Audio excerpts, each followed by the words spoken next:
एक बादशाह था, उसने हुक्म दिया कि जाओ हमारे शहर में जो सबसे बड़ा बेवकूफ़ है उसको ढूंढ के लाओ।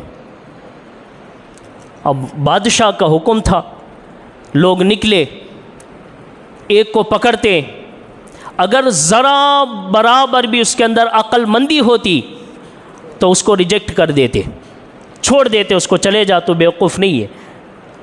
फिर लोगों को तलाश करते, फिर उनको इम्तिहान लेते, उनको जांचते, अगर उनके अंदर ज़रा भी अक्लमंदी निकलती तो उनको रिजेक्ट कर देते। आखिरकार तलाश करने के बाद एक सबसे बड़ा बेवकूफ़ मिला उनको, सबसे बड़ा बेवकूफ़ जिसके अंदर ज़री भी अक्ल नहीं थी। बादशाह के पास बुला के लाए, कहा बादशाह सलामत, ये हमारे शहर का सबसे बड़ा बेवकूफ़ है, ज़र्री भी अक्ल नहीं है इसके अंदर। बादशाह बड़ा खुश हुआ और अपने गले में से मोतियों का हार निकाल के उसको पहनाया और पहना के कहा कि जाओ आज तुम्हें तोहफ़ा मिल रहा है, तुम हमारे शहर के सबसे बड़े बेवकूफ़ हो। वो गले में हार पहना, खुशी खुशी निकल गए। चंद महीनों के बाद उस बेवकूफ़ को ख़बर मिली कि बादशाह मौत के करीब है।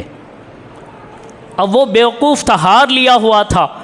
उसने सोचा कि यार मैं इतना बड़ा बेवकूफ़ हूँ, बादशाह ने इतने बड़े बेवकूफ़ को भी नवाजा है, मोतियों का हार पहनाया है, इतना मेहरबान है, आखिरी वक्त है, ज़रा जाके मुलाकात तो करके आऊँ, ज़रा पूछ के तो आऊँ। अब वो बेवकूफ़ आया बादशाह के पास, क्योंकि बिल्कुल खाली था दिमाग से, ज़री भी अक्ल नहीं थी। जैसे ही बादशाह के पास आया, बादशाह से पूछता है कि बादशाह सलामत, मैंने सुना आपकी तबीयत ख़राब है। बादशाह ने कहा हाँ मेरी तबीयत ख़राब है।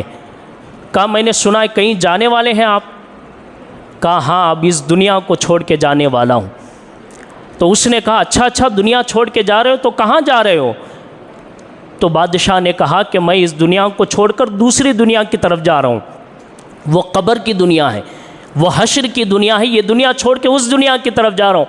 बेवकूफ़ ने कहा अच्छा इस दुनिया को छोड़कर उधर जा रहे हो, फिर तो यहाँ इतना बड़ा महल है, वहाँ के लिए भी कोई महल बनाया है? बादशाह ने कहा नहीं बनाया।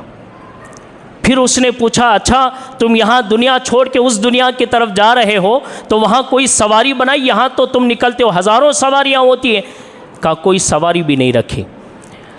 कहा बादशाह तुमने कम से कम नौकर तो रखे होंगे, खादिमाएँ तो रखा होगा, यहाँ तो इतने खादिम नौकर हैं तुम्हारे पास, वहाँ तो किसी को रखा होगा। बादशाह ने कहा कोई नौकर नहीं रखा। उस बेवकूफ़ ने क्या किया मालूम है? अपना मोतियों वाला हार निकाला, बादशाह के गला में पहनाया और गले में डालने के बाद कहा बादशाह बेवकूफ़ मैं नहीं हूँ, बेवकूफ़ तो तुम हो, क्योंकि तुम्हें मालूम है कि यहाँ छोड़ के दूसरी दुनिया को जाना है, तुम्हें मालूम है वहाँ कोई साथ नहीं आएगा, तुम्हें मालूम है वहाँ कोई नौकर नहीं होगा, तुम्हें मालूम है वहाँ कोई महल नहीं होगा। अरे बादशाह अगर तू अक्लमंद होता, यहाँ मरने से पहले वहाँ के महल की तैयारी करता, यहाँ के मरने से पहले वहाँ सवारी का एहतमाम करता, यहाँ मरने से पहले वहाँ नौकर का एहतमाम करता। बेवकूफ़ तो तू है, बेवकूफ़ मैं नहीं हूँ।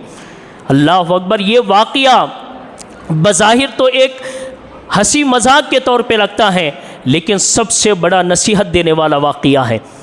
आज हम में से कितने ऐसे मुसलमान हैं जो दुनिया को सबको छोड़ के जाना है, लेकिन किसी को कोई परवाह नहीं है।